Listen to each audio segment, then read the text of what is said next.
Welcome to Cartoonist Kayfabe. My name's Ed Piskor. I'm Jim Rugg. We're going to look at the X-rated origins of Itchy and Scratchy by way of Mattioli, Squeak the Mouse. But Jimmy, what do you got up front? Patreon.com/Jim Rugg. I'm showing off a wrestling zine because there are a bunch of out-of-print zines and comics that you can download when you join my Patreon. It's basically art, process, notes, whatever I'm working on, reading, things of that sort. So if you like the Octobriana process zine, you'll love my Patreon. Jimmy, this is all old substance. What you working on now? Coming soon, but patreon.com/Jim Rugg. Patreon.com/Ed Piskor is where I'm serializing the Red Room comic strips at this very moment for the early adopters. Murder on the dark web for fun and profit. Jimmy, and $3 gets you the archive. Feels like a good fit with Squeak the Mouse, by the way. Yeah, for sure. Absolutely, man. Got 2 complete issues on the Patreon right now as we speak. $3 gets it all. New strips every Tuesday. But January 20th, you're going to start to be able to order the print edition. As of this recording, press release hasn't been announced. Not sure when this video is going live. Got to play it safe, man, so that we get that good ink. One of the staples of the Frigidaire crew down there in Italy, man. Mattioli's Squeak the Mouse, dude. If you listen to the audio commentary tracks on the Simpsons DVDs, Matt Groening, he's cool. He's kind of a narc, He's trying to shut everybody up. Like, hey, don't say that. But like, little glimmers from the other producers will come out and talk about the influences of various things. You might hear Red's Tube Bar tapes. They very closely were about to say Squeak the Mouse when Matt Groening shut them the fuck up on the actual commentary. If you have that stuff, you guys know what I'm talking about, man. So I thought we would check out some Squeak the Mouse. I'm so excited to dig into this, Ed. So Mattioli, I think this comes into the States first through Catalan, who did a lot of European and international printing and importing, probably published 70 or 80 books over the course of a few years in the 80s. And the first thing you'll note, the U.S. government seizes this at customs for obscenity. And, they get through there eventually, but they have to kind of put these notes on there. And if you look on the cover, you'll see a sticker that was applied. This isn't part of the design. Yeah, that was added later. You could take that off, man. Now, obviously, you would think Itchy and Scratchy, it's like Tom and Jerry, right? But let's amp it up 10 times more, because Mattioli, like whatever pop culture from here that's going down there to Italy, he needs to explore. And this is the era of like the Argento, Fulci zombie flicks, and those things are influenced by Romero and the things that we're doing here. So you're gonna see that all over this, man. It's Tom and Jerry on fucking drugs, man, on bath salts. This is also, you could read this and enjoy it as, this is a dissection of comics language. Right. It's extremely cartoonish and really taking those cartoonish idioms apart. So you'll see, like, it's such a tour de force. You'll see influences from cartoons, from Comics Underground, R. Crumb. Coloring is really top notch, which I think speaks to the Italian comics scene and the level that these guys are working at. But I love the cartoonish language. Like, that was something that when I got hold of this, you just want to read. It's so readable. It's funny. It's horrific, but it's very readable. It's not, we don't. Steve Jobs passed before he could invent smell-o-vision on the YouTubes and the iPhones. I smell patchouli coming off this shit, dude. It makes a lot of sense. You also note lots of blood splatter coming from just pools of blood all over the place. Texas Chainsaw Massacre. We're going to see some very specific Texas Chainsaw stuff. Look at that, man. That's what's in your McDonald's burger right there, baby. The decapitated cat sitting on the toilet, head in the tub. Look at that. Is that Evil Dead? He does this in several of his comics where he splices in images, like photo images, video stills, and things like that. Sometimes those are the things that cross your line into the X-rated, into the pornographic. But it's just fantastic. The big eyes, you see exaggeration, the cartoony exaggeration with the motion lines coming off that are just a couple of simple lines. It's really strong cartooning on top of a very easy to read content, right? The Tom and Jerry kind of thing. Right. We're seeing, okay, here's your Cronenberg. We just saw some Ted Raimi. I don't know where these guts come from. There's Kayfabers out there that know exactly where these guts come from. Yes. Maybe that stuff is even from Videodrome. What's on his mind? And people just serving. Look at this kind of drawing. It's primo cartooning. Yeah, it's a good line too, man. Just like a real static, Yeah, there's perfect, nothing extra. no BS, man.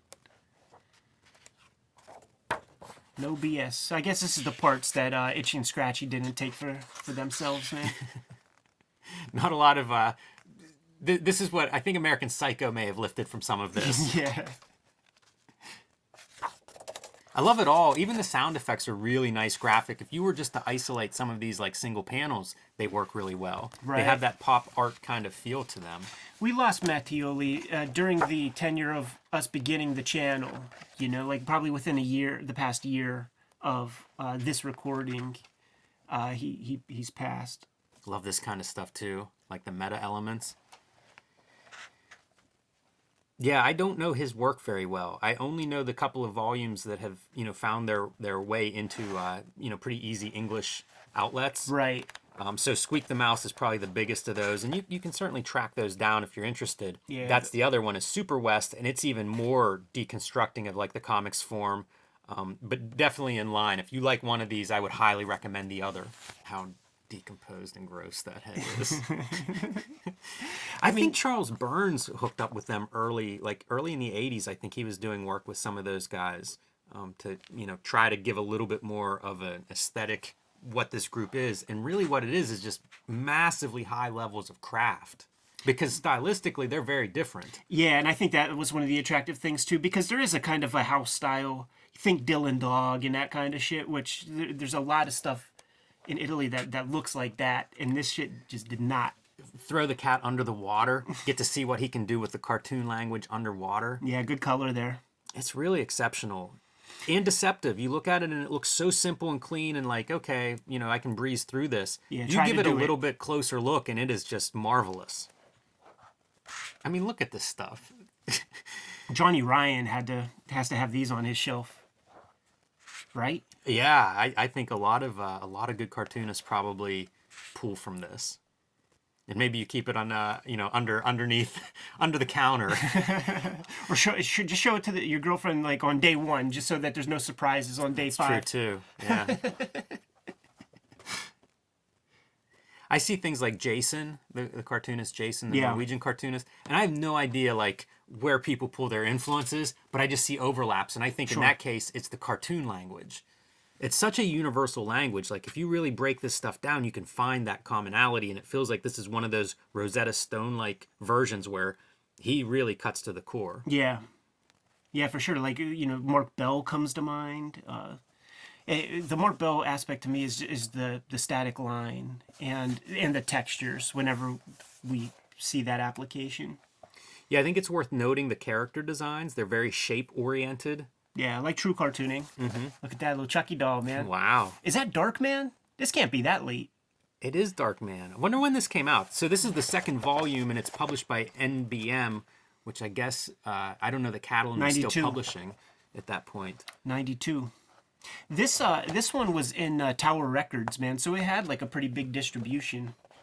Yeah, that makes sense. NBM has done a lot of imports, and I think, you don't stick around in publishing for 30 plus years if you're not finding some of these hits and finding outlets to sell them. Look at this, man. This is like harkening back to like Rock and Bones, Silly Symphony, like that Mickey Mouse. These guys would be dancing to the beat of the music. I love it. And look how lively it is. When that skeleton goes in motion, it's so bouncy. Yeah. I love the shorthand too, man, because pelvises, they're a bitch, man. Well, even the ribs look like almost just a squiggly scribble. Yeah, just like little tin cans. Perfect. It reads. That's the stuff when we look at anatomy books and things, and it's like, draw the shapes. Right. Such a pleasure, man. Had to bust these off. I was thinking about... Yeah, let's admire the cover for a minute. I love seeing Squeak get cut in half, and in the shorthand for what his inside looks like is almost nothing, and then payback. There's your Itchy and Scratchy. Still, that's one half of him getting the payback. It's like an earthworm on the inside. Really Incredible. Nice. Yeah, I love these books. Great color, great drawing, great cartooning. And good gore.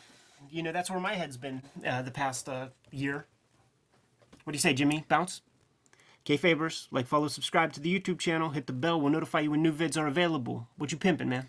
Patreon.com/JimRugg. Sign up now. You can get like out of print zines you can download, lots of art, lots of notes, basically whatever I'm working on that I'm allowed to show. So patreon.com/JimRugg. We have link trees down below in the description. Has my Patreon link for the Red Room archives.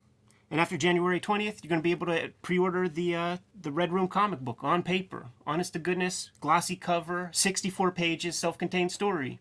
Good value. What else, Jimmy? Subscribe to the Cartoonist Kayfabe e-newsletter at the links below this video to keep up with everything we have going on. You can also find Cartoonist Kayfabe t-shirts and merchandise at the links below this video. One more set of marching orders, Jimmy. We'll be on our way. Read more comics.